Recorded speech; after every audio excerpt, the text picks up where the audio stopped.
Il y a eu un lancement aux appels à la candidature, aux appels de... Rendu obligatoire pour les intercommunalités de plus de 50 000 habitants, la CCPOM vient de mettre en place un CODEV, un conseil de développement, une instance démocratique consultative et non décisionnaire, composée de citoyens et de citoyennes du territoire, d'horizons différents, d'âges différents, représentants ou non d'organismes ou d'associations, des membres qui par leurs compétences, leur expérience et leur volonté souhaitent s'impliquer dans la vie de l'intercommunalité.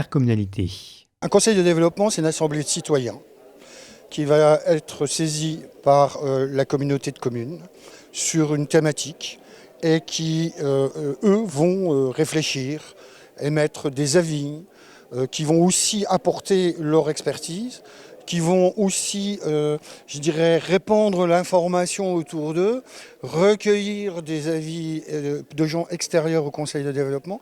Et puis on va malaxer tout ça, on va travailler tout ça, et puis on va remettre aux élus nos réflexions. Et riches de ça, ça va les aider dans leur prise de décision. L'idée, c'est que vous puissiez donner un avis qui va refléter quelque chose de la vie de la population. Dernièrement, une quarantaine de conseillères et de conseillers sur les 62 membres étaient réunis à la galerie de Clouange. L'objectif de cette première séance, lancer officiellement ce conseil de développement, accompagné dans ses démarches par l'association Citoyens et Territoires. Notre objectif, c'était que chacun puisse s'exprimer.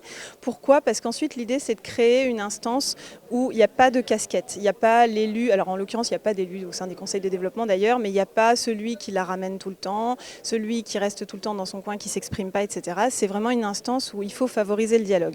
Favoriser le dialogue et l'intelligence collective, voilà l'intérêt de ce conseil de développement qui pourra être consulté sur l'élaboration du projet de territoire et sur les champs de compétences de la CCPOM. Plan climat, développement durable, développement économique, politique sociale ou urbanisme, et pourra aussi contribuer à l'animation du débat public, à la valorisation d'initiatives et de projets citoyens ou à promouvoir le territoire. Un véritable laboratoire d'idées ayant vocation à alimenter la réflexion des élus.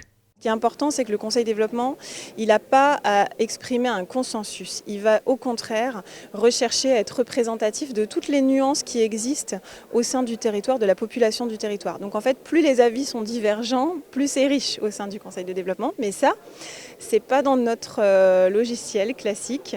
On a l'habitude de prendre des décisions, de se mettre d'accord ou de se disputer si on l'est pas. Et là, c'est pas du tout l'objectif. Indépendant, ce conseil de développement soutenu par la CCPOM est donc une instance de démocratie participative attachée au territoire. La communauté de communes étudiera nos demandes et dans la mesure du raisonnable, on nous donnera les moyens en conséquence. Nous, il faut qu'on fasse un travail positif et qu'on transmette aux élus. Après, c'est la règle du jeu. Les élus, ils en feront ce qu'ils en voudront. Mais honnêtement, ils ne pourront pas rester insensibles aux travaux qu'on leur remettra. Quelque part, il y aura toujours du positif qui va rester. Parce qu'en fait, on ne va pas se contenter de dire « il y a qu'à, il faut que ». Non, on va argumenter. On va poser les problèmes comme la population peut se les poser. C'est notre objectif.